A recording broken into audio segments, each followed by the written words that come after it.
Round 3. Fight!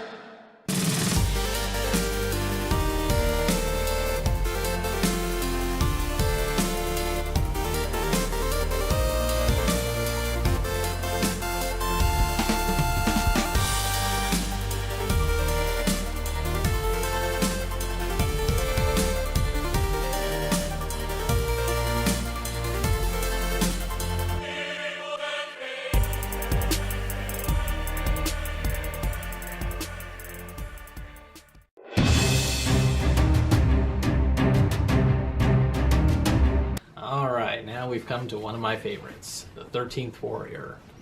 Now, when this movie came out, it had an extremely limited release, and I don't think a lot of people even realized that it was based on the book at all, because the book wasn't called The 13th Warrior, it was called Eaters of the Dead.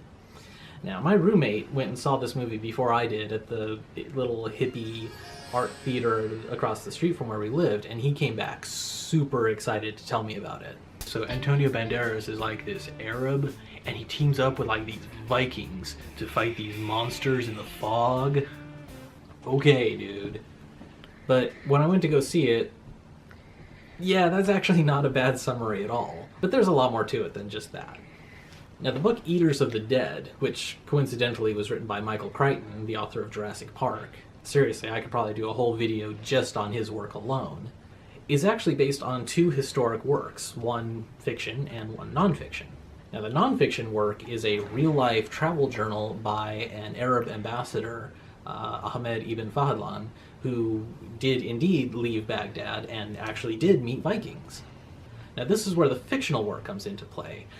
Believe it or not, the fictional work involved is Beowulf, which some of you may remember from high school literature class, or more likely, you don't. Okay, so let's go over some of the similarities real quick. In Beowulf, the hero king Beowulf is called home to fight the monstrous Grendel. In the 13th Warrior, the self-proclaimed king Beowulf is called home to fight the monstrous Vendel. Beowulf pretends to sleep, then tears Grendel's arm off. Beowulf and his warriors also pretend to sleep, where one of them chops off a Vendel arm / bear claw. Beowulf then kills the mother of Grendel. Similarly, Beowulf fights and kills the mother of the Vendel. In the final act of the poem, Beowulf confronts a dragon and dies defeating it. In the final act of the movie, the Vendel army march in a formation called the Fireworm, and although Beowulf wins the battle, he dies of his injuries. Seriously, the link is there. But the book is somewhat incomplete. The central conceit of the novel is that it's a framing story that's a scholarly discussion of this newly discovered historical document, namely the journal of Ahmed ibn Fahlan. And while it may be realistic that the document that's being discussed is incomplete, it also leaves the story feeling very unfinished. And that feels like a cheat. The movie did not do well at the box office, and it did not get good reviews, which I feel is absolutely criminal. It's a great movie. It takes the subject matter just seriously enough to keep the viewer engaged, and also it breaks up all the pathos and the gravitas with just enough humor to make 10th century Arabs and Vikings feel like very likable, very relatable characters. It's one of my all-time favorites. You can really, frankly, you can skip the book, but do not miss this movie.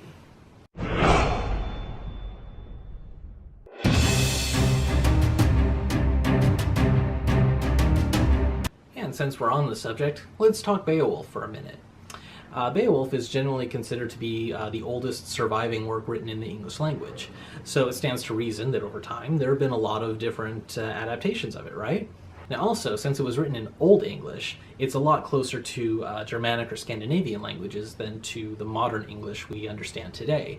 So also there have been a ton of different translations over time amongst much debate. And there was much wailing and gnashing of teeth. I've read like 2 or 3 different versions, and I have to say the differences are not great. So if you are truly determined to read this book and you're unsure of which translation to pick up, I would say it really doesn't matter that much.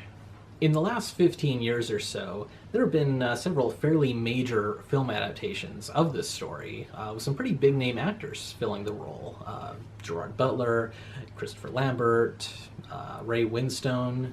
So with all of these different literary translations and all these different film adaptations floating around, how are we ever going to decide if we should choose the book or choose the movie? And which version of the book? Which version of the movie? The answer is actually pretty simple.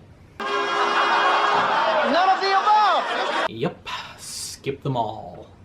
Beowulf may be interesting as a historical curiosity, but honestly, it is not much fun to read. And as for those movie adaptations, the less said about them, the better. In fact, the only way to watch a decent adaptation of Beowulf on screen is to go back and watch The 13th Warrior. Just go watch The 13th Warrior.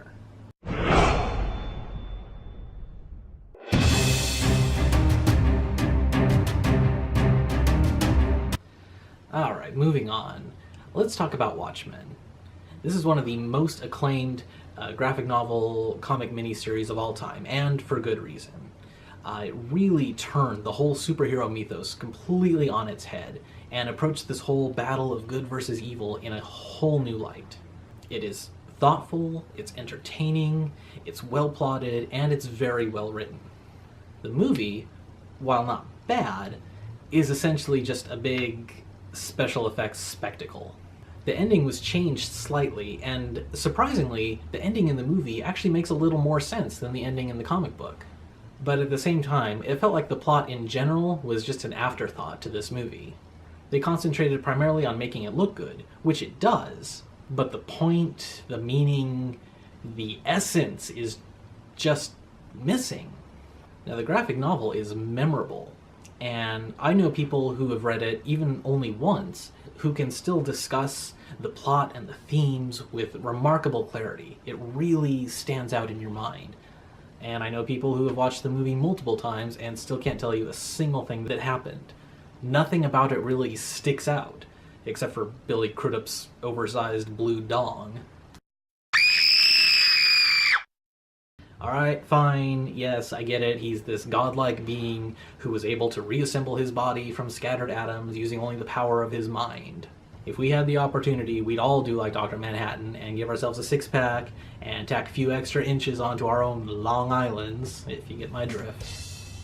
But I digress. Skip the movie. Stick to the book.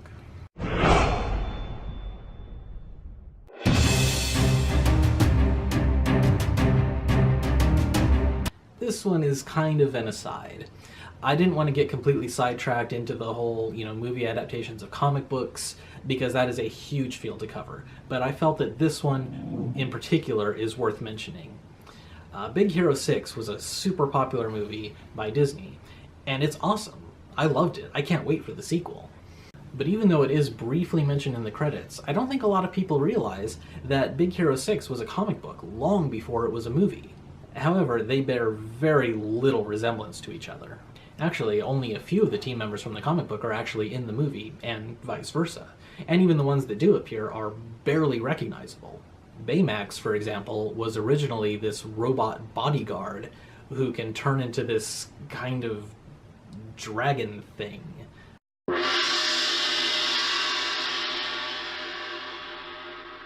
Yeah, it's weird, in the way that only comic books can be. And I only bring this one up because if you loved the movie, and then you found out that there are older comic books out there chronicling the earlier adventures of Big Hero 6, you might get really excited and run out to find them, and you're going to be sorely disappointed. Stick to the movie. Alright, that's it for now. We got through my list. Obviously there are plenty of others on my shelves that I could talk about, and many, many more that aren't on my shelves that I could also talk about. But for now, I am done. I'm going to go think about other things for a while. If you have any questions you'd like to ask, do not send them to me, because then I'd have to change the name of my channel. If you enjoyed this video, like, comment, subscribe, do whatever it is you gotta do to make these videos keep happening. Till next time. It's not even in the camera. It's like here.